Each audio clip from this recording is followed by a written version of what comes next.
எங்கள் மகா பரிசுத்தமும் இரக்கமும் உள்ள நல்ல பிதாவே, ஆசீர்வதிக்கப்பட்டிருக்கிற இந்த ஓய்வு நாளுக்காக உமக்கு நாம் நன்றி செலுத்துகிறோம். ஆண்டவரே, இந்த நாளிலும் நாங்கள் ஒருமனப்பட்டு உங்களுடைய வார்த்தைகளை தியானிக்கும் போது பரிசுத்த ஆவியானவர் எங்கள் இருதயங்களிலே நீர் பேச வேண்டுமா நாங்கள் ஜெபிக்கிறோம். உங்களுடைய மாறாத பிரசன்னம் எங்களோடு கூட இருக்க வேண்டுமா நாங்கள் ஜெபிக்கிறோம். எங்கள் இருதயத்தில் இருக்கிற அப்பா எல்லா விதமான கலக்கங்கள், குழப்பங்கள் எல்லாவற்றையும் ஆண்டவரே நீர் எடுத்து போட்டு உங்களுடைய வார்த்தைகளையும் கொண்டு உங்களுடைய ஜனமாகி எங்களை ஒவ்வொருவரையும் பலப்படுத்த வேண்டுமா நாங்கள் ஜெபிக்கிறோம். உங்களுடைய வார்த்தைகள் ஆண்டவரே ஜீவனுள்ளதாக இருக்கிறது. உங்களுடைய வார்த்தைகள் வழியும் சத்தியமும் ஜீவனுமாய் இருக்கிறது. உங்கள் வாழ்க்கையை நாங்கள் உமக்குள்ளாக திடப்படுத்தும்படிக்கு உங்கள் வார்த்தைகளை கொண்டு எங்களை போஷித்து வழி நடத்தியோம். துதிகள் மகிமையெல்லாம் நமக்கு தருகிறோம். இப்ப இயேசு கிறிஸ்துவின் ஈரேற்ற நாமத்தினாலே ஜெபிக்கிறோம் நல்ல தகப்பனே. கிறிஸ்துவுக்குள் பிரியமானவர்களே, இந்த நாளிலும் நாம் ஒரு கேரக்டர் ஸ்டடி செய்ய போகிறோம்.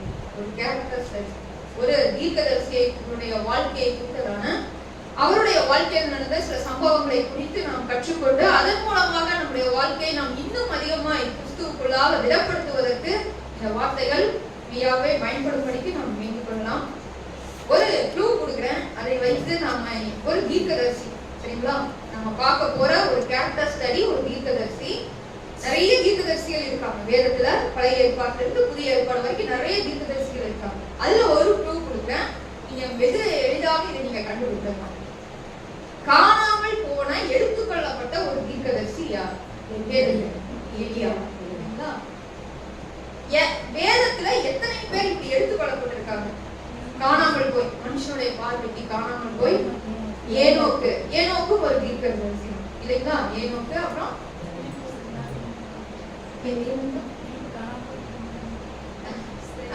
பிலிப்பு ஒரு தீர்க்கதரிசி தான். சொன்ன மாதிரி அவர் காணாமவே போயிட்டாரு இல்லைங்களா? அதுக்கப்புறம் எங்க ஆசியாவில காணப்பட்டாருன்னு வேதத்துல வாசிக்கிறோம். அப்புறம் எலியா அப்படி செய்யும் போதே காணப்படாமல் போனார், அல்லது அக்கினி ரகங்களாலே தேவன் என்ன பண்ணார்? அவரை எலியாவை ஆண்டவர் எடுத்துக்கொண்டார்.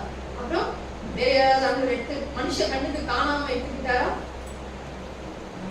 இயேசு கிறிஸ்து எல்லாருக்கும் முன்பாக சிலுவை மரணத்திலே இருந்தார் இல்லைங்களா? ஒருத்தர் இருக்காரு, மோசே. இந்த மோசேக்கும் எலியாவுக்கும் மிகப்பெரிய தொடர்பு இருக்கு, ரொம்ப பெரிய தொடர்பு. மோசேவும் எலியாவும் சொல்வது ஏதாவது சம்பவம் ஞாபகம் இருக்குங்களா? ஒலிவ மலையில மோசேயும் எலியாவும் இயேசு கிறிஸ்துவுக்கும் மற்ற சீடர்களுக்கும் காணப்படுகிறார்கள். இயேசு கிறிஸ்துவோடு சம்பாதிக்கிறவராக அவர் காணப்படுகிறார். இதெல்லாம் நம்ம பார்ப்போம். இந்த மோசேயும் எடுத்துக்கொள்ளப்பட்டார். அதாவது எப்படி எடுத்துக்கொள்ளப்பட்டார்னா, மனுஷங்களுக்கு காரணம் மலை மேல ஏறாரு, சீனாய் மலை மேல. அங்கிருந்து நம்ம பார்க்கிறார், இஸ்ரவேல் தேசத்தை பார்க்கிறார். ஆனா திருப்பி மலையை விட்டு அவர் என்ன ஆகல? கீழே இறங்குது. ஆண்டவர் ஏற்கனவே சொல்லிட்டாரு, நீ தூரத்திலிருந்து அந்த தேசத்தை நீ பார்த்துக்கோ, சுதந்திரிக்கிற தேசத்தை பார்த்துக்கோ, நீ கீழே இறக்க மாட்டேன். ஆனா மோசே உயிரோட எடுத்துக்கொள்ளப்பட்டதாக வேதம் சொல்லல, அவர் அடக்கம் பண்ணப்பட்டதாக சொல்லுகிறது. அவருடைய மோசேயின் சரீரத்தை குறித்து கூட பின்னால என்ன பண்றான்? பிசாசு ரத்தம் பண்ணுகிறதை நம்ம பார்க்கிறோம். சோ மோசே காணப்படாமல் போனார், ஜனங்களுடைய கண்களுக்கு காணப்படாமல் போனார். யோசுவாவுக்கு கூட தெரியாது. யோசுவாவும் மோசேயும் தான் மலையில ஏறாங்க, ஆனா யோசுவாவுக்கே தெரியாது அவர் எங்க அடக்கம் பண்ணாரு ஆண்டவர்னு யோசுவாவுக்கே தெரியாது. சோ இப்படி எடுத்துக்கொள்ளப்பட்டவர்கள் லிஸ்ட்ல யாரெல்லாம் இருக்காங்க? காணப்படாமல் போன லிஸ்ட்ல யாரெல்லாம் இருக்காங்கன்னா, ஏனோக்கு, பிலிப்பு, எலியா, மோசே. சரிங்களா? இதுல இஸ்ரவேலர்களுக்குள்ளே தேவன் அதி பயங்கரமா யூஸ் பண்ண ரெண்டு தீர்க்கதரிசிகள் யாருன்னு பாத்தீங்கன்னா, மோசே. பழைய ஏற்பாட்டுல மோசேயும் எலியாவும். மோசேயும் எலியாவும் இஸ்ரவேல் ஜனங்களை விட்டு பிரிக்க முடியாத அளவுக்கு, அவர்களுடைய சரித்திரங்களை விட்டு, இஸ்ரவேல் ஜனங்களுடைய இருதயங்களை விட்டு பிரிக்க முடியாத அளவுக்கு முக்கியத்துவம் வாய்ந்த தீர்க்கதரிசிகள். ஏன் அப்படி ஒரு தீர்க்கதரிசிகள் அவங்க இருந்தாங்க அப்படின்னா, ரெண்டு பேருக்கும் பொதுவான ஒரு காரியத்தை பார்க்கும்போது, மோசே இஸ்ரவேல் ஜனங்களை எகிப்தினுடைய அடிமைத்தனத்திலிருந்து விடுவித்து அவருடைய இருதயங்களை திருப்பி, ஒரு பெரிய கூட்டம், சாதாரண கூட்டம் கிடையாது, ஒரு பெரிய கூட்டத்தையே அவருடைய இருதயங்களை திருப்பி கிறிஸ்துவுக்கு நேராக அல்லது தேவனுக்கு நேராக வழி நடத்துகிறார். இதே காரியத்தை எலியாவும் செய்கிறார். பிதாக்களுடைய இருதயத்தை பிள்ளைகளுக்கும் அப்படின்னு ஒரு வசனம் பார்த்து நம்ம பார்க்கிறோம் இல்லைங்களா? யோவான் ஸ்நானனை குறித்து சொல்லப்பட்ட தீர்க்க தரிசனம். ஒரு மிகப்பெரிய வேலை. இஸ்ரவேல் ஜனங்கள் முழுவதும், யூதா 2 தேசமா பிரியுது. இஸ்ரவேல் தேசம் 10 கோத்திரம் ஒன்றாகவும் 2 கோத்திரம், நம்ம பல முறை தியானிச்சிருக்கோம் இல்லைங்களா? 2 கோத்திரம் ஒன்றாகவும் தேசம் பிரியுது. யாக்கோபுடைய குமாரர்கள் எத்தனை பேர்? 12 பேர். 12 பேரும் சேர்ந்ததுதான் என்னதுங்க?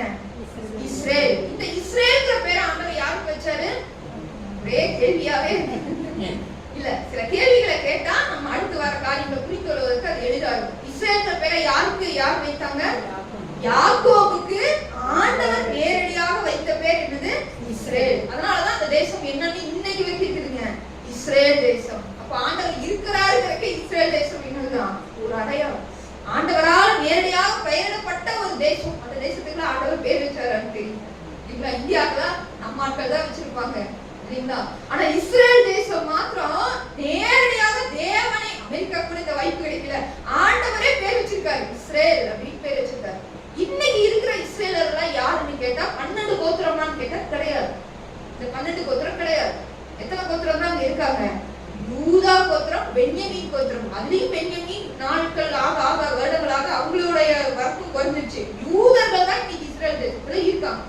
பென்யமீன் அங்கங்க ஒரு சிலர் இருக்கலாம், அந்த கலந்து இருப்பாங்க. சரிங்களா? இந்த 10 கோத்திரம் ஒன்றாகவும் 2 கோத்திரம் ஒன்றாகவும் பிரிச்சுட்டு பாத்தீங்களா? அததான் தென் தேசம் வட தேசம் சொல்றோம். இந்த வட தேசம் 10 கோத்திரங்கள் என்னாச்சுன்னா மோசமான ராஜாக்கள் ஆட்சி செய்ய செய்ய செய்ய முற்றிலுமாக தேவனை விட்டு என்ன பண்ணிடுறாங்க, பின்வாங்கி போய் எங்க இருக்கிறாங்கன்னே தெரியாத அளவுக்கு அந்நிய ஜனங்களோட கலந்து போயிட்டாங்க. அதனாலதான் அந்த 10 கோத்திரமும் இன்னைக்கு காணப்படவில்லை. இது எல்லாம் வரலாறு. சரிங்களா? ஆனா இந்த 10 கோத்திரமும் சரி, அந்த 2 கோத்திரமும் சரி, யாரை கேட்டாலுமே எலியாங்கிற ஒரு தீர்க்கதரிசி அவங்களுடைய வரலாற்றுக்கு பிரிக்கவே முடியாத அளவுக்கு ரொம்ப ரொம்ப முக்கியமானவராக எலியா தீர்க்கதரிசி காணப்படுகிறார். சரிங்களா? இப்ப எலியாவில இருந்து நம்ம ஆரம்பிப்போம். இப்ப நம்ம யாரை பத்தி பார்க்க போறோம்? எலியா தீர்க்கதரிசி. கட்டாயமா இந்த ஸ்டடியில முடிக்க முடியாது. இத ஒரு பார்ட் நான் இப்ப எடுத்துறேன். இது எலியா தீர்க்கதரிசியோட அடுத்த பார்ட் அடுத்த வாய்ப்புகள் வரும்போது எடுத்துக்கணும். சரிங்களா? சரி, இந்த எலியா அப்படிங்கிற பெயருக்கு என்ன அர்த்தம் அப்படின்னு கேட்டீங்கன்னா, யெகோவா என் தேவன். எலியாங்கிற பெயருக்கு என்ன அர்த்தம்? யெகோவா என் தேவன். ஏல் அப்படிங்கிற ஏல், நம்ம ஏ போட்டு இல் போடுவோம் பாத்தீங்களா? அந்த ஏல் அப்படிங்கிற வார்த்தை இஸ்ரேல் தேசத்துக்கு ரொம்ப ரொம்ப முக்கியமானது. ஏன்னு கேட்டா அது நேரடியாக யெகோவா தேவனுக்கு வழங்கப்பட்ட நாமங்களில் ஒன்று ஏல். அதனால என்ன பண்ணுவாங்கன்னா, கர்த்தருடைய மகத்துவத்தை அது பெரிதாக குறிக்கக்கூடிய வார்த்தையா இருப்பதனால அவங்க பெரும்பாலும் தங்களுடைய வம்சத்துல அந்த ஏழுங்கிறத சேர்த்துக்குவாங்க. யாருடைய பேர்ல ஏழுல தொடங்குது 7ல முடியுதுன்னு பார்த்தா ஆச்சரியமா இருக்கு. ஏ அல்லது ஏழு தான் ஏழு இல்லைங்களா? வேற யாரெல்லாம் இருக்குங்க?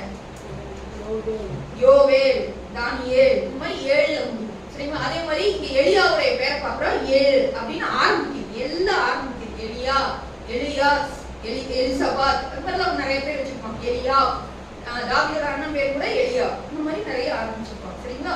இந்த எலியாவுடைய பெயரை எலியாஹூ அப்படின்னு ஹீப்ரூல சொல்றாங்க. எலியாஹூ, அதுக்கு என்ன அர்த்தம்? யெகோவா என் தேவன். இந்த எலியா எந்த காலங்கள்ல வாழ்றாருன்னு பாத்தீங்கன்னா கிமு 9ஆம் நூற்றாண்டு, அதாவது 900 to 800 BC before Christ. 900 to 800 வருடங்கள் கால இடைவெளி இருக்குது பாத்தீங்கன்னா, அந்த காலகட்டங்கள்ல வாழ்ந்தவர். இவர் எந்த ராஜாக்களுடைய காலகட்டங்கள்ல வாழ்றாரு அப்படின்னு கேட்டா ஆகாப், அகசியா. இந்த 2 ராஜாக்கள் இஸ்ரவேல் தேசத்தை ஆளும்போது அவர் அந்த காலகட்டத்துல எலியா வாழ்றார். சரிங்களா? சரி, இந்த எலியாவுடைய வாழ்க்கை ஏன் இவ்வளவு முக்கியம், எலியாவுடைய வாழ்க்கை ஏன் இவ்வளவு முக்கியம்னு நம்ம தெரிஞ்சுக்கணும்னா, நம்ம புதிய ஏற்பாட்டுக்கு முதல்ல வரும், அதுக்கப்புறம் பழைய ஏற்பாட்டுக்கு நம்ம போறோம். புதிய ஏற்பாட்டுக்கு நம்ம வந்தோம்னா எலியாவுக்கு ஏன் இவ்வளவு முக்கியத்துவம் ஜனங்கள் கொடுத்தாங்கன்னு ரொம்ப ஆச்சரியமா இருக்கு. ரொம்ப ரொம்ப ஆச்சரியமா இருக்கு. எல்லாரும் பைபிள் வச்சிருக்கீங்களா? எடுத்துக்கோங்க. நான் நிறைய வசனம் சொல்லுவேன், ஆளுக்கு ஒரு வசனம் வாசிக்கிறேன். பைபிள் வச்சுக்கீங்களா? புதிய ஏற்பாட்டுல எலியாவை குறித்து 4 முக்கிய சம்பவங்களை நம்ம பார்க்க முடியும். ஆச்சரியமா இருக்குல்ல? புதிய ஏற்பாட்டுல எலியாவை பற்றி எத்தனை சம்பவங்கள் இருக்கு? 4 சம்பவங்கள்ல பேசப்பட்டிருக்கிறாரு. அந்த 4 சம்பவமே ரொம்ப ரொம்ப முக்கியமான சம்பவங்கள். நமக்கு ரொம்ப ஆச்சரியமா இருக்கு. இந்த அளவுக்கு, அதாவது இன்னைக்கு நாம ஸ்கூல்ல படிக்கிற பிள்ளைகளுக்கு வரலாற்று தந்தைகளை பத்தி சொல்லி கொடுக்கும்போது யார் முதல்ல சொல்லி தருவாங்க?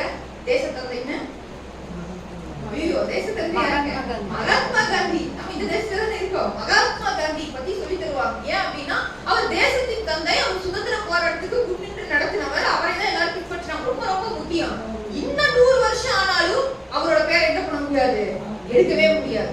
இல்லைங்களா? வரலாற்றுல இருந்து எடுக்க முடியாது. அது போல இந்த எலியா தீர்க்கதரிசியை என்ன பண்ண முடியாது, இஸ்ரவேலுடைய எல்லா சம்பவங்களிலிருந்தும் இஸ்ரவேலுடைய இருதயங்களிலிருந்து அவரை எடுக்க முடியாது.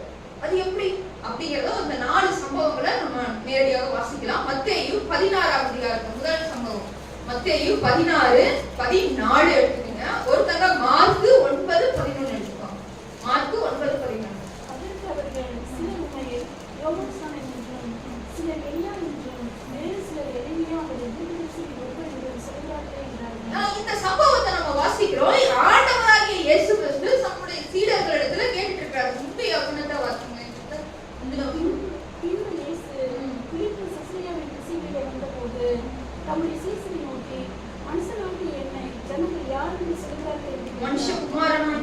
மனுஷகுமாரனாகி என்னை ஜனங்கள் யார் என்று சொல்கிறார்கள்னு இயேசுசாமி என்ன பண்றாரு? சீடர்களிடத்துல கேட்கிறாரு. அப்போ உடனடியே சீடர்கள் சில பதில சொல்றாங்க பாருங்க, ஆச்சரியமா இருக்குது. எத்தனையோ தீர்க்கதரிசி இருக்கிறாங்கல்ல, உங்களை மோசேன்னு சொல்றாங்க, தானியேல்னு சொல்றாங்க, ஓசியான்னு சொல்றாங்க, இப்படி சொல்றாங்க. ஆனா என்ன சொல்றாங்க? உண்மை. அந்த வசனத்தை மறுபடியும் வாசிங்க, 14. அதற்கு அவர்கள் சிலர் உம்மை யோவான் ஸ்நானன் என்றும், சிலர் எலியா என்றும், வேறு சிலர் எரேமியா அல்லது தீர்க்கதரிசிகள் ஒருவர் என்றும் சொல்கிறார்கள் என்றார்கள். எடுத்தவனே யோவான் ஸ்நானனை எலியாவையும் ஏன் மென்ஷன் பண்றாங்கன்னா, யோவான் ஸ்நானனே எப்படிதான் இருந்தாரு? எலியாவை போலதான் அவர் செயல்பட்டார் இல்லைங்களா? நம்ம அடுத்த இதுல பார்ப்போம். எடுத்தவனே எலியாவை ஏன் சொல்றாங்க? என்ன காரணம்னு கேட்டா, இஸ்ரவேலர்களுக்குள்ள யூதர்களுக்குள்ள ஒரு மிகப்பெரிய நம்பிக்கை இருந்தது. அது என்ன தெரியுங்களா? எப்பவுமே யூதர்கள் தங்களுடைய டைனிங் டேபிள்ல உட்காரும் பொழுது, இன்னைக்கு ஃபாலோ பண்றாங்கன்னு எனக்கு தெரியல, ஆனா டைனிங் டேபிள்ல உட்காரும் போது ஒரு சேர அடிஷனலா போட்டுக்குவாங்க.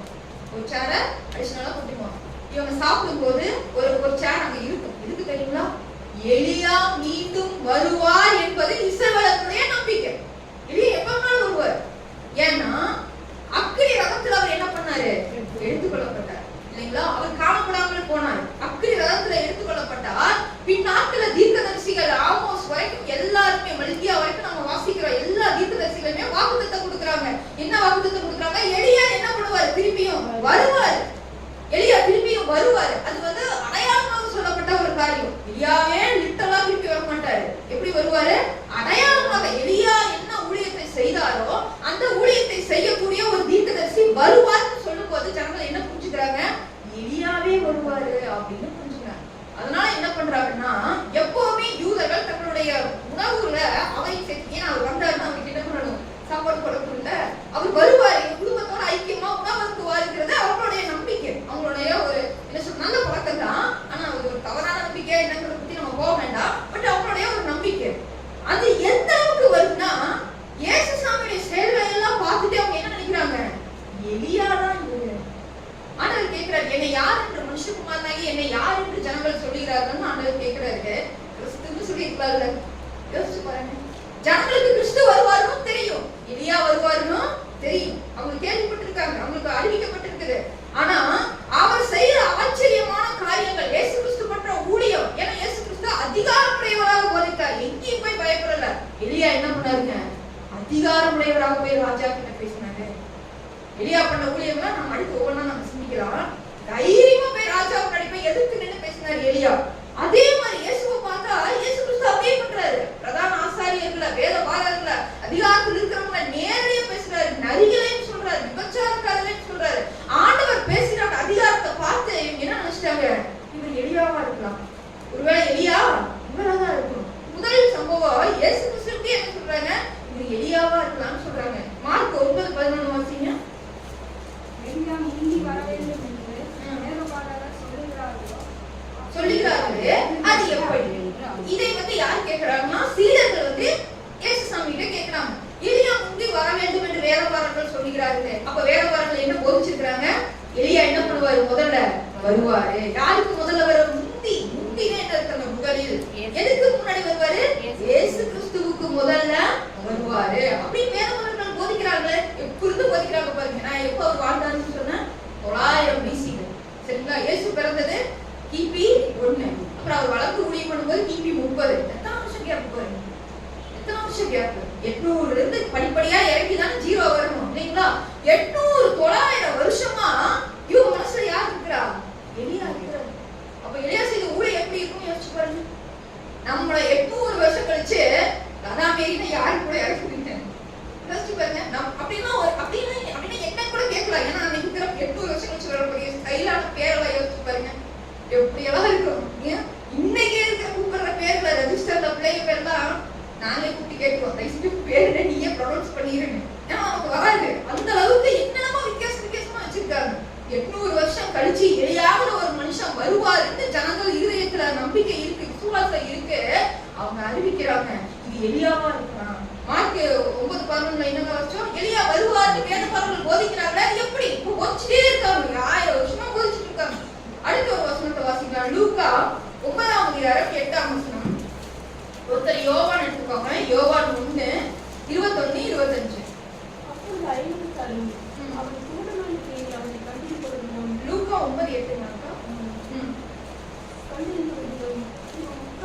இல்லை, இல்லையே, லூக்கா. ஒருவர் எலியா தோன்றினான் என்றும் வேறு சிலர் பூர்வ காலத்தில் தீர்க்கதரிசியில் ஒருவன் இருக்கிறான் என்றும் சொல்லிக் கொண்டபடியால் கலக்கமடைந்து யோவானை நான் சீரசுத்தம் பண்ணினேன், இவன் இப்படிப்பட்ட வேலை செய்கிறான் என்று கேள்விப்படுகிறேன். இந்த வார்த்தைகள் யாரோடனா? ஏரோது ராஜாவுடைய வார்த்தைகள். ஏரோது ராஜா என்ன பண்ணிட்டாரு? யோவான் ஸ்நானன் என்ன பண்ணிட்டாரு? தலையை வெட்டி தம்சம் பண்ணிட்டாரு இல்லையா? தலையை என்ன பண்ணிட்டாரு? வெட்டிட்டாரு. எதுக்காக தலையை வெட்டினாரு? அது பெரிய ஸ்டோரி இல்லைங்களா? யோவான் ஸ்நானன் நேரடியாக ஏரோது ராஜாவை போய் என்ன பேசுறாரு தெரியுங்களா? நீ செய்யறது தப்பு. ஏரோது யாரு? நாட்டுக்கே ராஜா. இந்த யோவான் ஸ்நானன் யாரு? சாதாரண ஒரு குடிமகன், தீர்க்கதரிசி. ஆனா அந்த இடத்துல நாட்டுக்கு யாரு? சாதாரண ஒரு குடிமகன். நேரா போய் எதிர்த்து பேசினதுனால அவர் தூக்கி காவல்ல வச்சுட்டாரு. காவல்ல வச்சதுனால திருப்பி அவர் என்ன பண்ணாருங்க? ஒரு சூழ்நிலை வருது, அவருடைய தலையை எடுக்கக்கூடிய ஒரு சதி அங்க நடக்குது. அதெல்லாம் நடக்கும்போது அப்படியே போய் தலையை எடுக்கிறாரு. அந்த இடத்துல கொண்டுட்டாரு. ஆனா கொஞ்ச நாள்ல இயேசுசாமியுடைய அற்புதங்கள் அடையாளங்கள் அங்க பயங்கரமா நடந்துட்டு இருக்குது. இது 2வது சம்பவம் சரிங்களா? பயங்கரமா நடக்குது. உடனே ஏரோது பயப்படுறாங்க. இது யாரு? இது யாரு? எலியாவா இருக்கும், இல்லைன்னா கிறிஸ்துவா இருக்கும். ஏரோது பயப்படுறான், இது எலியாவா இருக்கும். ஏன் தெரியுமா? யோவான் ஸ்நானன் தான் தலையை வெட்டி கொண்டுட்டேன், மறுபடியும் அற்புத அடையாளம்லாம் நடக்குதுன்னா அப்ப இயேசு கிறிஸ்து யாரா தான் இருக்க முடியும்? எலியாவா தான் இருக்க முடியும். அப்ப இயேசு கிறிஸ்துவே எலியாவா தான் இருக்க முடியும்னு சொல்ற அளவுக்கு எலியாவுடைய ஊழியங்கள் என்ன இருக்கு? அற்புதமா நடந்திருக்கு. யோவான் 1ஆம் அதிகாரம் 21ஆம் வசனத்தை வாசிக்கலாம். அப்பொழுது அவர்கள் இன்னும் யார் நீ எலியாவா என்று கேட்டார்கள். யாரை பத்தி கேக்குறாங்கம்மா? யாரை பத்தி கேக்குறாங்க? ஜனங்கள் வந்து யோவான் ஸ்நானன்கிட்ட போய் கேக்குறாங்க, நீ யார்? நீ எலியாவா? சேவகர்கள் அனுப்புறாங்க. ஏரோது ராஜா போய் கேக்குறாரு, நீ யார்? நீ எலியாவா? 25ஆம் வசனத்தை வாசிங்க. அவர்கள் அவரை நோக்கி நீ கிறிஸ்துவும் அல்ல எலியாவும் அல்ல தீர்க்கதரிசியானவரும் அல்லவென்றால் ஏன் ஞானஸ்நானம் கொடுக்கிறீர் என்று கேட்டார்கள். எலியா ஞானஸ்நானம் கொடுப்பேன்னு எங்கேயுமே சொல்ல. ஆனா நீ கிறிஸ்துவும் அல்ல தீர்க்கதரிசியும் இல்ல எலியாவும் இல்லைன்னா ஏன் ஞானஸ்நானம் கொடுக்கிறீர்? அப்ப எலியா என்ன அளவுக்கு அவர் மனசுல இருந்தா? எலியா வருவாரு, எல்லா காரியத்தையும் செய்வாரு, கிறிஸ்துவுக்கு முன்னாடி வந்து சரிப்படுத்துவாரு. இந்த எல்லா சத்தியமும் ஜனங்களுடைய இதயத்துல இருந்தது. யோவான் ஸ்நானனை பார்த்தா எலியாவான்னு கேக்குறாங்க, இயேசுவை பார்த்தா எலியாவான்னு கேக்குறாங்க. ஒருத்தன் பயந்து போய் எலியா எந்திரிச்சே வந்துட்டாரு அப்படிங்கிறான். அப்ப இந்த அளவுக்கு எலியாவை நினைச்சிருப்பாங்கன்னு பாருங்க. அடுத்து இன்னொரு சம்பவத்தை நம்ம வாசிக்கலாம். மத்தேயு 17ஆம் அதிகாரம் 3ஆம் வசனம் 4ஆம் வசனம். அப்பொழுது மோசேயும் எலியாவும் அவர்களோடு பேசினவர்களாக அவர்கள் காணப்பட்டார்கள். அப்பொழுது பேதுரு இயேசுவை நோக்கி, ஆண்டவரே, நாம் இங்கே இருக்கிறது நல்லது. உமக்கு சித்தமானால் இங்கே உமக்கு ஒரு கூடாரமும் மோசேக்கு ஒரு கூடாரமும் எலியாவுக்கு ஒரு கூடாரமாக 3 கூடாரங்களை போடுவோம் என்றான். இந்த இடத்துலதான் தேவன் என்ன பண்றாருன்னா சீடர்களுடைய குழப்பத்தை தெளிவுபடுத்துறாரு. ஏன்னா எல்லா வேதமானவர்கள் என்ன போதிச்சுட்டு இருக்காங்கன்னா எலியா வருவாரு போதிச்சுட்டு இருக்காங்க. சீடர்களுக்கு ஒரே குழப்பம். எலியா முன்னாடி வருவேன்னு சொல்லுவாரு. எப்படி நீங்க தான் எலியாவான்னு ஜனங்களே சொல்றாங்க. ஆண்டவரே நீ யார்? ஆண்டவரே அதையாவது எங்களுக்கு சொல்லுங்க. நிறைய குழப்பம். அப்ப ஆண்டவர் என்ன பண்றாருன்னா பிராக்டிகலா அவங்களுக்கு புரிய வைக்கணும்னு நினைக்கிறாரு. ஆண்டவர் என்ன பண்றாரு? மறுரூப மலைக்கு அவங்க என்ன பண்றாரு? அதுக்கு பேர் பின்னாட்கள மறுரூப மலையாக மாறினது. ஆனா அந்த மலைக்கு பேர் என்ன? ஒளிவ மலை. அந்த மலைக்கு என்ன பண்றாரு? சீடர்களை பேதுரு யாரெல்லாம் பண்ணாங்க? இயேசுசாமியோட பேதுரு, யாக்கோபு, யோவான். சரிங்களா? யாக்கோபு யோவான் வந்து சகோதரர்கள், கூட பிறந்த அண்ணன் தம்பி. சரிங்களா? அவங்களோட பேரு 3 பேரையும் ஆண்டவர் என்ன பண்றாரு? மலைக்கு கூட்டிட்டு போறாரு. எதுக்காக? தெளிவுபடுத்துவதற்காக. அவருக்கு மட்டும் இல்ல, அந்த சீடர்களுக்கு மட்டும் இல்ல, பின் நாட்களிலே வேதமானவர்களால குழப்பிக் கொண்டிருக்கிற எல்லா ஜனங்களுக்கும் ஒரு தெளிவு வரணும். யாரு எலியா? யாரு கிறிஸ்து? என்ன ஊழியம் நடக்குது? சரிங்களா? எலியா வந்துட்டாரா? வரலையா? வருவாரா? இது எல்லாத்துக்குமான ஒரு குழப்பத்துக்கான ஒரு தீர்வை கொடுக்கும்படிக்கு தேவன் தன்னை யார் என்பதை காண்பிக்கும்படி பிரித்து காட்டுகிறார். இந்த ஒரு மாற்றம் நடக்குது. அந்த ஒளிவ மலையை உணர்வுபடுத்திட்டோம். எப்பவுமே அதான வேலை. நம்மள மாதிரியே தான் பேதுரு, யாக்கோபு, யோவான் என்ன பண்ணிடுவாங்க? தூங்கிடுவாங்க. என்னன்னே தெரியல. இயேசுசாமி உயிரோட இருந்த வரைக்கும் இவங்க 3 பேரை ஃபுல் டைம் பிரேயர் பண்ண மாதிரி எங்கேயுமே பார்க்க முடியாது. எங்கேயுமே ஃபுல் டைம் பிரேயர் பண்ணதே இல்லை. இயேசு மட்டும் என்ன பண்ணுவாரு? தனித்து மலையின் மேல ஜெபம் பண்ணும்படி ஏறுவார். யோகா என்ன பண்ணுவாங்க? அவரும் போயிட்டாருல வர்ற வரைக்கும் பண்ணுவோம், இழுத்தடிச்சு தூங்கிடுவாங்க. இது எது வரைக்கும் கண்டினியூ பண்ணாங்கன்னா ஆண்டவர் மரணத்துக்கே போறாரு. சரி, அவங்க ஜெபம் பண்ண போயிட்டு இவங்க ஜெபம் பண்ண போனாலே இவங்க என்ன ஆயிடுவாங்க? தூங்கிடுவாங்க. ஆண்டவர் இவங்களை விட்டுட்டு ஜெபம் பண்ண தனியா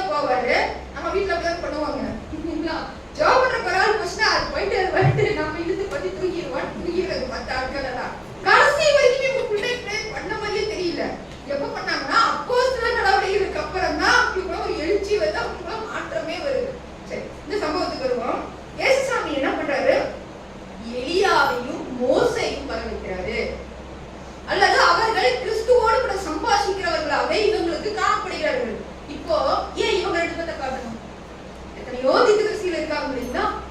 ஏன் ஆண்டவர் இவங்க 2 பேரை காட்டணும்? ஏன் நீங்க என்ன நினைக்கிறீங்க? என்ன காரணம்? ரெண்டுமே ஸ்பெஷலான காரணம். மோசேக்கும் காரணம் இருக்கு, எலியாவுக்கு காரணம். நம்ம முதல்ல சொன்னீங்களா, மோசே எலியா 2 பேருமே இஸ்ரவேலுடைய வரலாற்றிலிருந்து பிரிக்க முடியாத தீர்க்கதரிசிகள். 2 பேருக்கு ஸ்பெஷலான ஒரு காரணம் இருக்கு. என்ன தெரியுங்களா? ஒண்ணு, 2 பேருமே தீர்க்கதரிசிகள். சரிங்களா? 2 பேருமே இஸ்ரவேல் ஜனங்களை வல்லமையாக வழிநடத்தின தேவனுடைய பிள்ளைகள், தேவனுடைய கரமா இருந்து செயல்பட்டவங்க. 2 பேருமே அதிகாரத்தை எதிர்த்தவங்க. அவர் பார்வோன் மன்னனை எதிர்க்கிறாரு, இவர் ஆகாப் ராஜாவை எதிர்க்கிறாரு. 2 பேருமே அதிகாரத்தை எதிர்த்தவங்க. 2 பேருமே தேவனுக்காக வனாந்தரத்திலே சுத்துறவங்க. எவ்வளவு ஒற்றுமை இருக்குன்னு பாருங்க. நான் முன்ன சொன்னேன் இல்லையா, சொல்றேன்னு, வனாந்தரத்துல சுத்துனாங்க. மோசே என்ன பண்ணாரு தெரியுங்களா? 40 வருடம் தேவனுடைய கரத்தினால பயன்படுத்தப்படும்படிக்கு வனாந்தரத்துல அழைத்து தெரிந்தார். எலியா என்ன பண்ணாரு தெரியுங்களா? 1 ராஜாக்கள் 17ஆம் அதிகாரத்தை முதல் வசனத்தை வாசிங்களேன். முதலாக எலியாவை பத்தின அறிமுகமே எங்கதான் வருதுன்னா, எடுத்த உடனே 1 ராஜாக்கள் 17ஆம் அதிகாரம் முதல் வசனத்துல தான் ஆரம்பிக்குது. வாசிக்கலாமா?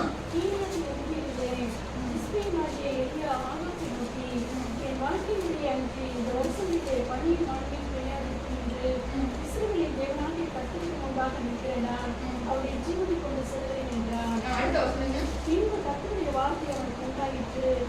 அவன் இவ்விடத்தை விட்டு கீழ் திசையை நோக்கி போய் யோர்தானுக்கு நேராயிருக்கிற பெரிய காட்டுகளை எடுத்துக்கொண்டு.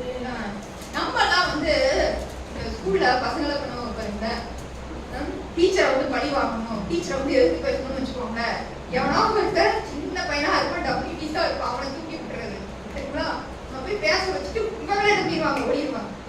இல்ல நம்மளே போய் பேசுறதுனால கோவத்துல வந்து கத்திட்டு திரும்பி பக்கம் வந்துட்டு ஓடிடுறது. ஏன்னா பிடிச்சாங்கன்னா அவ்வளவுதான்.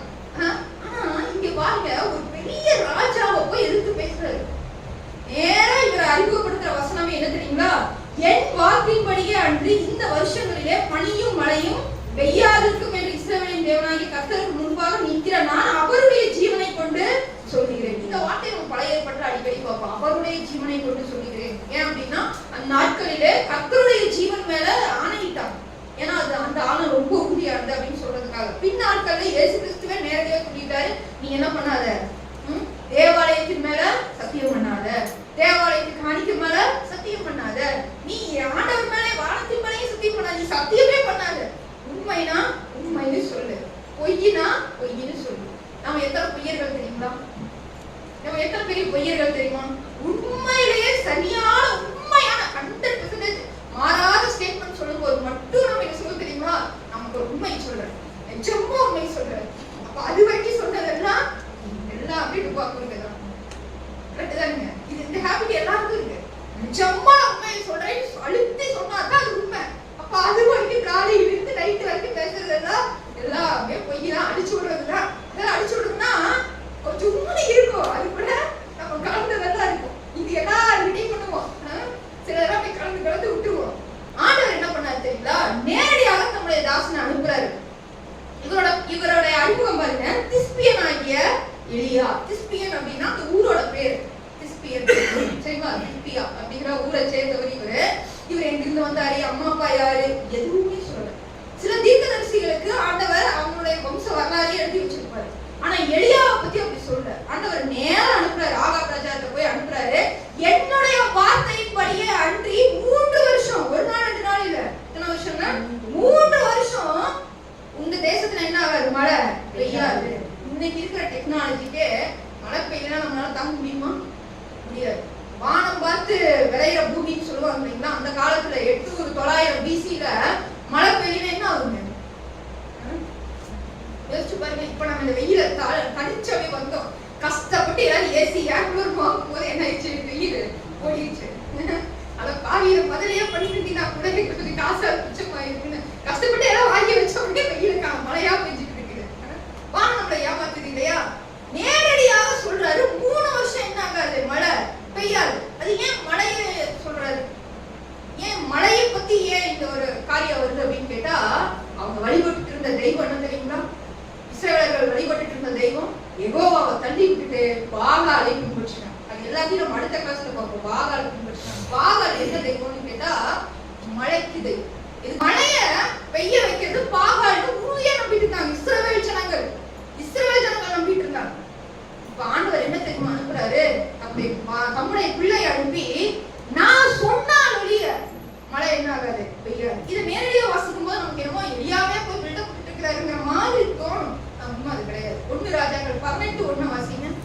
18:1. அநேக நாள் சென்று 3ஆம் வருஷமாகையில் கர்த்தருடைய வார்த்தை எலியாவுக்கு உண்டாகி, நீ போய் ஆகாபுக்கு என்னை காண்பி, நான் தேசத்தின் மேல் மலையை கட்டளையிடுவேன் என்றார். ஆண்டவர் என்ன சொல்றாரு? 3 வருஷத்துக்கு அப்புறம் நான் தேசத்தின் மேல என்ன பண்ணுவேன்? மலையை கட்டளையிடுவேன். அப்ப அந்த முதல் வார்த்தை யாரோடுங்க? கர்த்தரோடு. ஒரு சரியான தேவனுடைய பிள்ளை தேவனுடைய வார்த்தையை சொல்லுவதற்கு பயப்படவே மாட்டாங்க. பயப்படவே மாட்டாங்க. சொல்லிதான் ஆகணும். சொல்றதுனால நமக்கு நல்லா நடக்காது. நீங்க நினைச்சு பாருங்க. ஆனா ஆண்டவர் எலியா அங்கதான் நின்றுட்டு இருக்காரு. ஆண்டவரா பார்த்து என்ன சொல்றாரு தெரியுங்களா? 1 ராஜாக்கள் 17:2-3 நீ போய் யோர்தானுக்கு நேரா இருக்கிற கேரி தாற்றுக்குள்ள ஒளிந்து கொண்டு நீ போய் ஒளிச்சுக்கோன்னு ஆண்டவரே சொல்றாரு. அதுக்கப்புறம் தான் போய் ஒளிகிறாரு. தேவன் தம்முடைய பிள்ளைகளை ராஜாக்களுக்கு முன்பதாக அவ்வளவு வல்லமே பயன்படுத்தினார். கேரி தாற்றங்கள் எங்க இருக்கு தெரியுங்களா? அதனாலதான் நாம யோவான் ஸ்நானகனை எலியாவையும் ஒப்பிடுகிறோம். அடுத்த 4வது சம்பவமா அதை பார்க்கலாம். ஒப்பிடுகிறோம். எலியாவுடைய ஊழியமே முதல்ல இப்பதான் ஊழிய ஆரம்பிக்கிறார். இதுக்கு முன்னாடி தேவனோட அவர் நிச்சயமாக மிக அற்புதமான ஒரு உறவுல இருந்திருப்பார். அது இங்க கொடுக்கப்படல, வேதத்துல கொடுக்கப்படல. இல்லாத ஒருத்தரை எப்படி தேவன் தீர்க்கதரிசியை பயன்படுத்த முடியும்? தேவனுடைய மகத்துவமான ஒரு தீர்க்கதரிசி. ஆண்டவரோடு கூட வாழ்ந்த ஒரு மனிதனை ஒரு பிரச்சனை வருது, ஆண்டவர் எடுத்து பயன்படுத்துறாரு. சரிங்களா? அவருடைய ஊழியம் எல்லாம் என்ன நடந்தது தெரியுங்களா? அனாந்தரம், அலைச்சல், ஓட்டம், இதேதான் எலியாவுடைய வாழ்க்கை.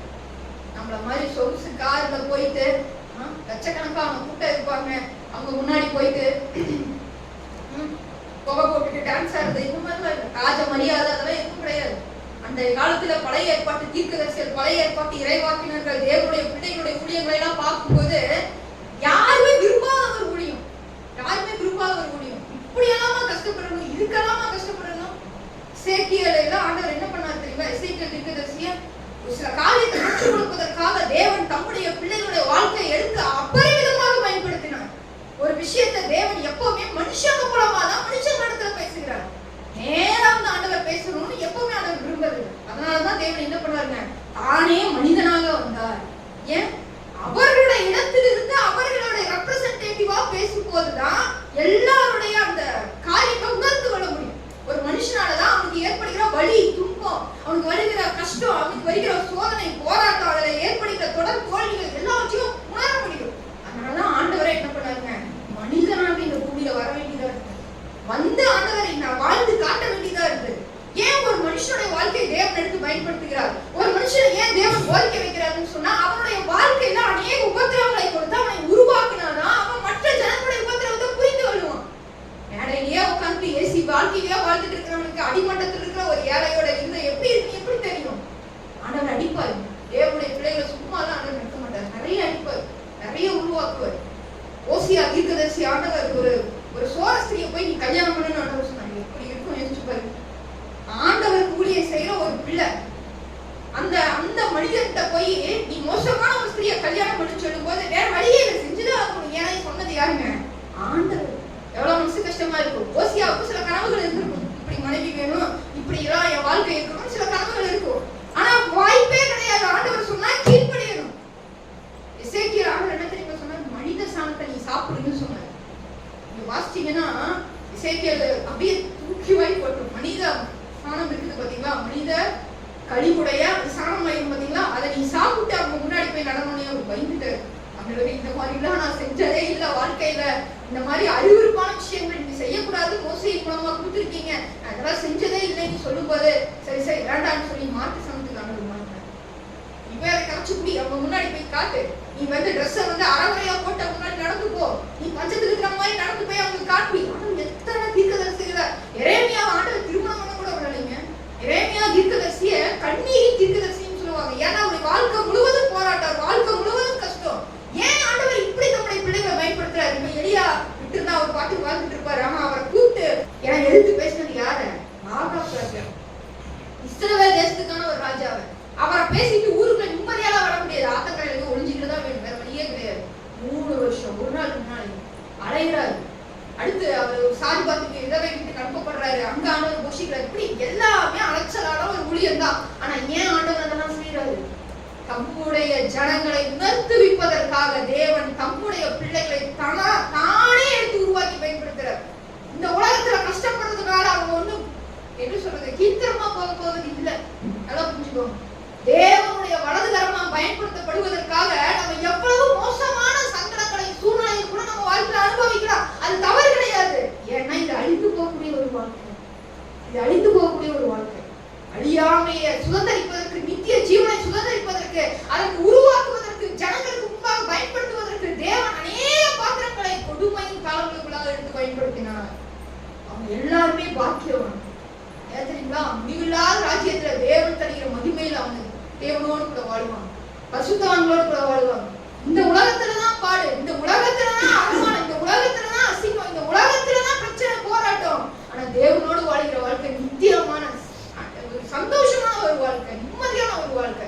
அதற்காக அது மேன்மையா இருந்ததுனால இது சாதாரணமாக எண்ணி எல்லா தீர்க்கதரிசிகளும் தேவனுடைய வார்த்தைகளுக்கு அப்படியே கீழ்ப்படினாங்க, அப்படியே உடன்பட்டாங்க, அப்படியே கீழ்ப்படினாங்க. ஒருத்தர் ஓடினாரு. அப்போ அவரை ஆண்டவர் என்ன பண்ணிட்டாரு? மீன் அனுப்பி அப்படி முழுங்க வச்சு கொண்டு வந்து அது பாருங்க எங்க கக்கிச்சு தெரியுங்களா? நினிவேலையே வந்து கட்டிட்டு போயிடுச்சு. நீ கப்பலெல்லாம் போனா நீ என்ன பண்ணுவ? நீ வேற பக்கம் ஓடுவ. கப்பலுக்குள்ள இருக்கிறத வச்சே நான் என்ன பண்ணிடுவ? நினிவேலோடைய கக்கிடுவேன். எப்படி இருக்குது பாருங்க. ஆண்டவருடைய செயலை நம்மளால புரிந்து கொள்ளவே முடியாது. யாரை எப்படி ஆண்டவர் பயன்படுத்துவார்னே தெரியாது. ஆனா ஆண்டவர் பயன்படுத்துறத அப்பட்டமாக தம்முடைய ஜனங்களை ஆண்டவர் சந்திப்பதை சொல்லாமல் இருக்க மாட்டார், சொல்லாமல் இருக்க மாட்டார். இப்போ மூணாவது சம்பவம் எங்க பார்த்தோம்? ஒலிவமலையில பார்த்தோம் இல்லைங்களா? ஒலிவமலையில மோசேயும் எலியாவும் காணப்பட்டாங்க. ஏன்னா ரெண்டு பேருமே இஸ்ரவேல் ஜனங்களை பயன்படுத்துறாங்க. ரெண்டு பேருமே இஸ்ரவேலுக்கு முக்கியமான தீர்க்கதரிசிகளா இருக்காங்க.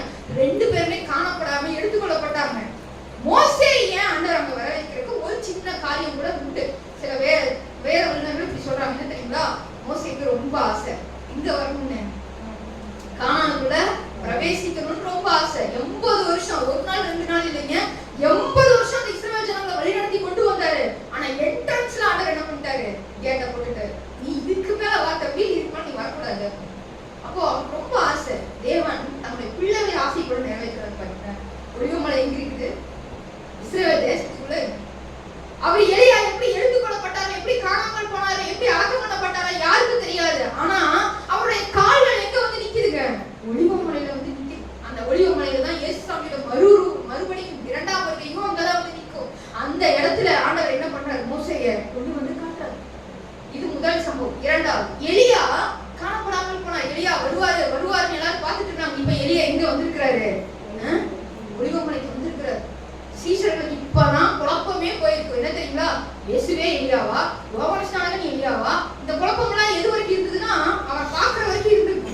அவர் பார்த்த உடனே அவங்களுக்கு தெளிவா புரிஞ்சிச்சா, அவங்களே அறிக்கையிடுறாங்க, ஆண்டவரே உமக்கு ஒரு கூடாரமும் மோசேக்கு ஒரு கூடாரமும் எலியாவுக்கு அங்க தனித்தனி கூடாரம் போடுறோம் அப்படின்னா கண்டிப்பா இவர் வேற, எலியா வேற, மோசே வேற. ஒரு தெளிவு சீக்கிரத்துக்கு வருது. இந்த சம்பவம் அவங்களுக்கு இதுக்காகத்தான் நான் சொல்லல, இதுக்கும் அவங்களுக்கு என்ன ஆகுது? பிரயோஜனமா. இது மூணாவது சம்பவம். முதல் சம்பவம் என்ன பார்த்தோம்? யோவான் ஸ்நானகரையும் இயேசு கிறிஸ்துவையும் மாறி மாறி என்ன கேக்குறாங்க? நீ எலியாவான்னு கேக்குறாங்க. இரண்டாவது சம்பவம், ஏரோது ராஜா என்ன பண்றாரு? எலியா என்று சொல்லிட்டாரு அப்படின்னு நினைக்கிறாரு இல்லைங்களா? இயேசு நினைக்கிறாரு. மூணாவது சம்பவம் ஒலிவமலை. நாலாவது சம்பவம் புதிய ஏற்பாடோட நம்ம முடிச்சுக்கலாம், பழைய ஏற்பாடு அடுத்ததாக போடும். நாலாவது சம்பவம் ரொம்ப முக்கியமான ஒரு சம்பவம். மத்தேயு 27ஆம் அதிகாரம், மத்தேயு 27ஆம் அதிகாரம் 47 49 வசனங்கள். அங்கே நிற்கிறவர்கள் சிலர் அதை கேட்ட பொழுது இவன் எலியாவை கூப்பிடுகிறான் என்றார்கள். மற்றவர்களோ ஒரு எலியா இவனை ரசிக்க வருவானோ பார்ப்போம் என்றார்கள். தொடர்ந்து வாசிக்கணும். இயேசு மறுபடியும் மகா சத்தமாய் கூப்பிட்டு ஆவியை விட்டார். அப்பொழுது தேவாலயத்தின் கிழிச்சிலை மேல் தொடங்கி கீழ் வரைக்கும் 2ஆய் கிழிந்தது. பூமியும் அதிர்ந்தது, கண்மலைகளும் பிளந்தது, கல்லறைகளும் திறந்தது.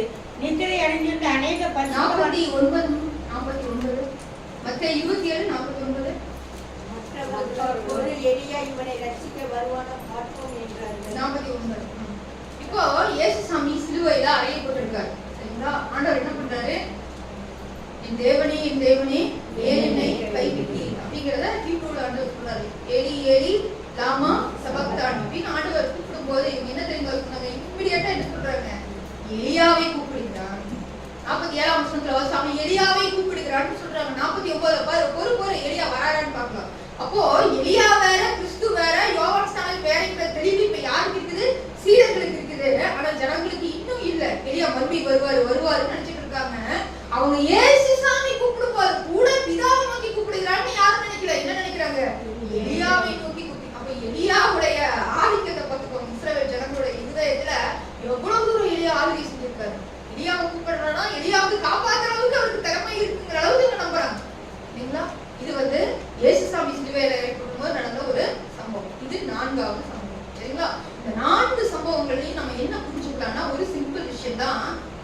எளியா மறுக்கப்பட முடியாத ஒரு வரலாற்று தீர்க்கதரிசி.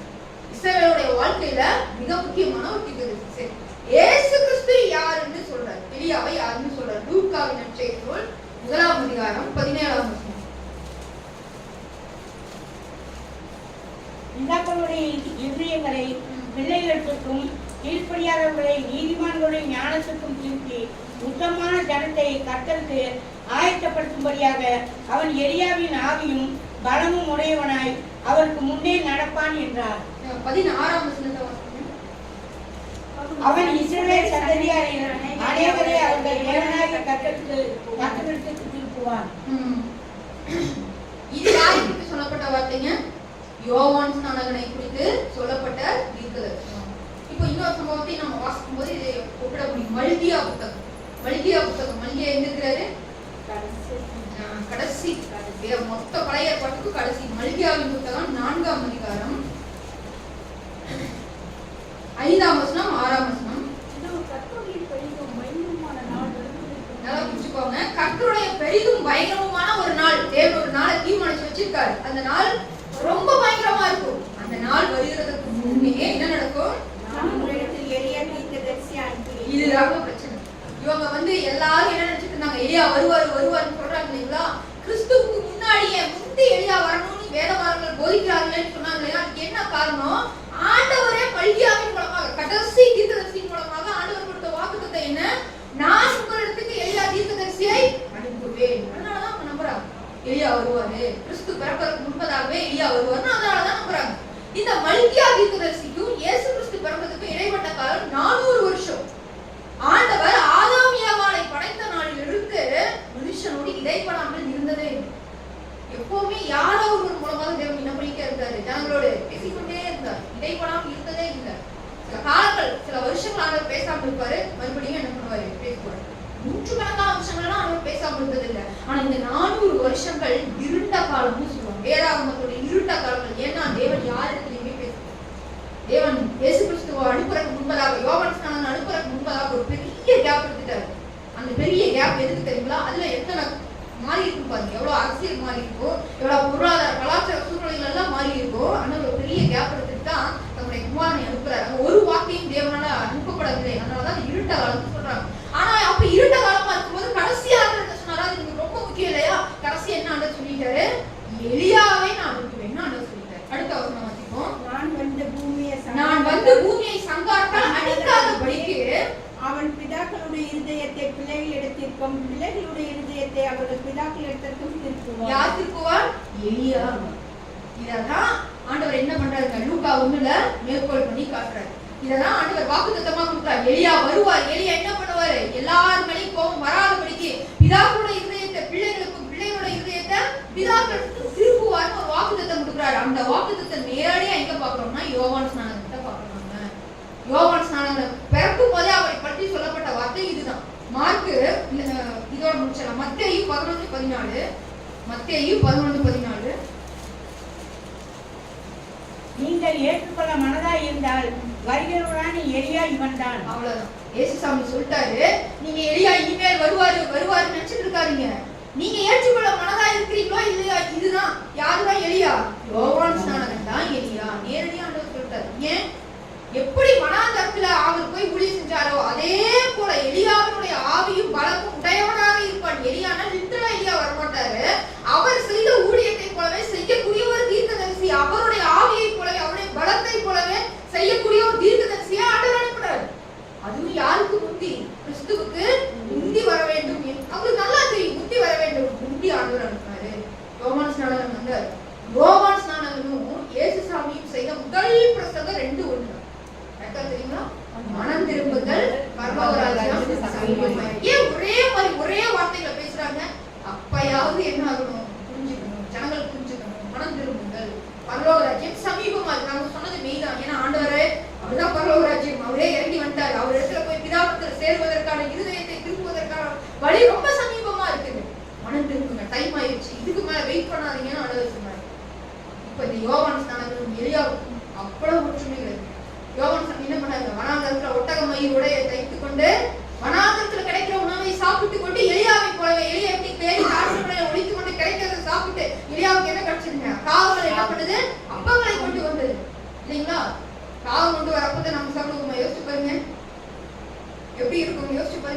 காகம் வந்து என்ன ஒரு பிராணி? அனைத்தும் நீ இஸ்ரவேலர்களுக்கு அது அசுத்த பிராணி இல்லைங்களா? ஆண்டவரே கொடுத்துருக்காரு, உபாகமம் சட்டங்கள் ஆண்டவரே கொடுத்துருக்காரு. ஆனா ஆண்டவரே என்ன பண்றாரு? காகங்கள் மூலமா பூசிக்கிறாரு. புறாவைக்கு அடிச்சா கூட சரி பாக்குறதுக்கு வெள்ளையா இருக்கு, சுத்தமா இருக்கு, நம்ம ஒரு கணக்கு வச்சுக்கலாம். காகத்தின் மூலமா ஆண்டவர் அனுப்புறாரு, அதையும் அவர் வாங்கி சாப்பிடும். காகம் என்னங்க 10 கிலோவையா பாக்க கொண்டு வரும்?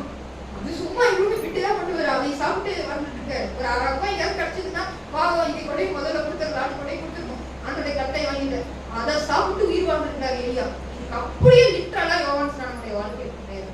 இது அடையாளமாக தேவன் அனுப்புகிறார். சோ இப்ப வரைக்கும் நம்ம என்ன பார்த்துக்கிறோம்? எலியாவுக்கும் இஸ்ரவேலுக்கும் உள்ள தொடர்பு என்ன, புதிய ஏற்பாட்டுல எலியாவுடைய முக்கியத்துவம் என்ன, இதெல்லாம் நம்ம பார்த்து முடிச்சிருக்கோம். சரிங்களா? இப்ப எலியாவுடைய ஊழியங்கள் அடுத்த பகுதியில் நம்ம பார்ப்போம். எலியாவுடைய ஊழியங்கள் ஏன் எலியாவை இவ்வளவு தூரம் ஏன் அவங்களா சொல்றாங்க? இவ்வளவு தூரம் மேன்மை பாராட்டுவதற்கு அப்படி என்ன எலியா பண்ணிட்டாரு? எலியாவுடைய வாழ்க்கைக்கு நான் இந்த வளர்த்துக்கணும். எலியாவுடைய வாழ்க்கைங்கிறது அவனும் நம்மை போல் சாதாரண பாடுள்ள மனிதன். யாக்கோபு எழுதுறாரு, எலியா நம்மை போல பாடுள்ள மனிதனா இருந்தும் மழை பெய்யாதபடிக்கு 3 வருஷம் கருத்தாய் ஜெபம் பண்ணினான். 3 வருஷம் மழை பெய்யலன்னு அப்படி எழுதுறாரு. நம்மை போல சாதாரண ஒரு மனிதனாக இருந்த எலியா தேவனுடைய வலதுகரமா எப்படி பயன்படுத்தப்பட்டார்? அவர் மூலமா நடந்த அடையாளங்கள், அற்புதங்கள் என்ன, அதனால என்னென்ன மாற்றங்கள் ஜனங்களுக்குள்ள நடந்தது? இதுக்குதான் தேவன் இவ்வளவும் பண்ணார், இவ்வளவும் செய்யணும். அதை வந்து நம்ம என்ன பண்ணலாம்? அடுத்த பகுதியில நம்ம அடுத்த வாரத்துல ஒரே ஒரு வசனம் மட்டும் வாசிக்கிறீங்களா? ஏன்னா அதை நான் அடுத்த வாசிக்கிறேன். 1 ராஜாக்கள் 16ஆம் அதிகாரத்துல 1 ராஜாக்கள் 16ஆம் அதிகாரம் 28ஆம் வசனத்தை எடுத்துக்கலாம். உம்முரி தன் பிதாக்களோட நித்திரை அடைந்து சமாரியாவிலே அடக்கம் பண்ணப்பட்டான். அவன் குமாரனாகிய ஆகாப் அவன் ஸ்தானத்திலே ராஜாவானான். இது ஏன் நான் இதை வாசிக்க சொன்னேன் அப்படின்னா, எலியா எந்த ராஜாவுடைய காலங்கள்ல வாழ்றாரு? ஆகாப், அகசியா. முடிவு இருக்கும்போது அவர் இருந்திருப்பாரு, பட் அவரை ஊழியம் செய்யல. ஆகாப், அமசியா, இவங்க 2 பேர். அதெல்லாம் அடுத்த வாரம் நம்ம பார்ப்போம். சரிங்களா? இதுல உம்முரிங்கிற ஒரு ராஜா இருக்கிறார் இஸ்ரவேல் தேசத்துக்கு. 10 கோத்திரத்துக்கு உம்முரின்னு ஒரு ராஜா இருக்கிறார். அந்த ராஜாவுக்கு ஒரு பையன் தான் யாருங்க? ஆகாப். இந்த ஆகாப் எப்படிப்பட்டவன் தெரியுங்களா? மகா கேடுகட்டவன். 30ஆம் வசனத்துல பாத்தீங்கன்னா, உம்ரியின் குமாரனாகிய ஆகாப் தனக்கு முன்னிருந்த எல்லாரையும் பார்க்கிலும் கர்த்தரின் பார்வைக்கு பொல்லாப்பை செய்தான். முன்னாடி இருந்த எல்லாரையும் பார்க்கிலும் என்ன பண்ணா? இந்த பொல்லாப்பை. இந்த ஆகாப் பத்தி நம்ம கட்டாயமா தெரிஞ்சுக்கணும். ஆனா இந்த ஆகாப்புடைய ஜெபத்தையும் ஆண்டவர் கேட்டார். இந்த ஆகாப் எப்படிப்பட்டவன் தெரியுங்களா? அடுத்த வசனத்துல நம்ம வாசித்தா, நேபோத்தின் குமாரனாகிய யெரொபெயாமின் பாவங்களில் நடப்பது அவனுக்கு கொஞ்சம் காரியம் என்று நினைத்தார் போல் அவன் சீதோனியரின் ராஜாவாகிய ஏத்பாகாலின் குமார்த்தி எசபேலின் விவாகம் பண்ணினதும் இல்லாமல் அவன் போய் பாகாலையும் சேர்ந்து அடிப்பான். நிறைய பண்றான். அது முக்கியமான விஷயம் என்னன்னா, அந்நிய நாட்டு ஸ்திரீயாகிய எசபேல். இந்த பேரை மறந்துடாதீங்க. அடுத்த வாரத்துல இதுதான் கலக்க போகுது. எசபேல். இந்த எசபேலை இவர் என்ன பண்றாரு? ஆகாப் ராஜா சீதோனியரின் குமார்த்தி அப்படின்னா வேற அந்நிய நாட்டு ஒரு தேசத்துடைய மகள், ராஜாவுடைய பொண்ணு. அவளை கல்யாணம் பண்ணிட்டு வரா. கூடைய பாகாலையும் பண்ணிட்டு வரா. ஏன்னா அவங்களோட தெய்வம் பாகால். இஸ்ரவேலுக்கு யார் தெய்வம்? யெகோவா. ஆனா அந்த பாகால கூட்டிட்டு வர்றாங்க. அவ்வளவு இந்த எசபேல் வந்ததுன்னா குறை. தேசம் முழுவதும் பாகால என்ன பண்ணிட்டா? பிரசித்தம் பண்ணி எல்லாரும் பாகால, பெரும்பாலும் பாகால வணங்குறாங்க. ஆண்டவர் பின்னால சொல்றாரு, பாகாலுக்கு முன்பாக முழங்கால் படையாது 7000 பேர் நான் எனக்காக என்ன பண்ண மீதியாக. அப்போ ஒரு தேசத்துல எத்தனை பேர் தான் மீதி இருக்காங்க?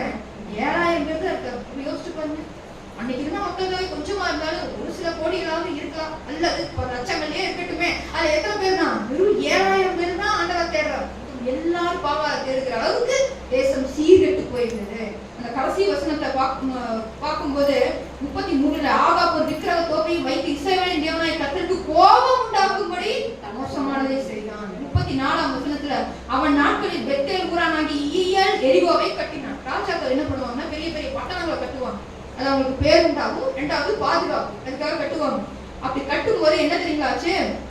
அவன் அந்த அஸ்திபாரத்தை போடுகிற போது அபிராம் என்னும் தன் மூத்த குமாரனையும் அதன் வாசல்களை வைத்திருப்பது செகூப் என்னும் தன் இளைய குமாரனையும் சொல்லியிருக்காங்க. சாக கொடுத்தாம என்ன பண்ணிருக்கானுங்க? அகனம் பலியிட்டு இருந்தாங்க. தன்னுடைய குமாரரே என்ன பண்ண? பாகாலுக்கு பலியிட்டான். அப்படி வணங்கினதுனால தேவன் என்ன பண்ணாரு? ரொம்ப ரொம்ப கோபப்பட்டார். அவன் செய்யாத பாவங்களே கிடையாது.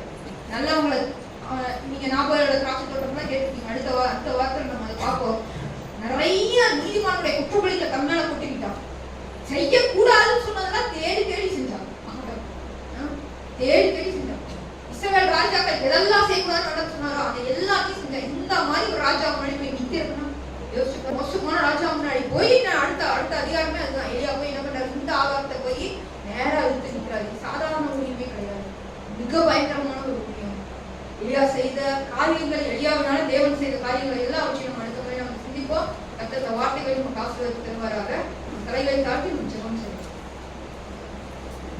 பரிசுத்தமுள்ள நல்ல தகப்பனே, உடைய வார்த்தைகளுக்காக நாம் நன்றி செலுத்துகிறோம். நீர் அழைத்த அழைப்பை உறுதி செய்கிற தேவன். அப்பா, உடைய பிள்ளைகளுடைய பெயர்களை ஆண்டவரே நூற்றாண்டு காலங்களுக்கும் பேசும்படிக்கு நீர் எழுதி வைத்திருக்கிறேன் சுவாமி. அப்பா, எலியாவுடைய எல்லா விதமான காரியங்களையும் நாங்கள் சிந்திப்பதற்கு கர்த்தர் நாளை கொடுத்த கிருபைகளுக்காக ஸ்தோத்திரம். தொடர்ந்து அப்பா நாங்கள் தியானிக்கும் பொழுது உடைய வார்த்தைகளை கொண்டு நீர் எங்களை இடத்துல பேச வேண்டுமாய் பலப்படுத்த வேண்டுமா நாங்கள் ஜெபிக்கிறோம். உடைய பிள்ளைகளாய் எங்கள் ஒவ்வொருவரையும் உமக்குள்ளாக காத்துக்கொள்ளும். இப்ப இயேசு கிறிஸ்து நாமத்தினாலே ஜெபிக்கிறோம் நல்ல தகப்பனே. ஆமென்.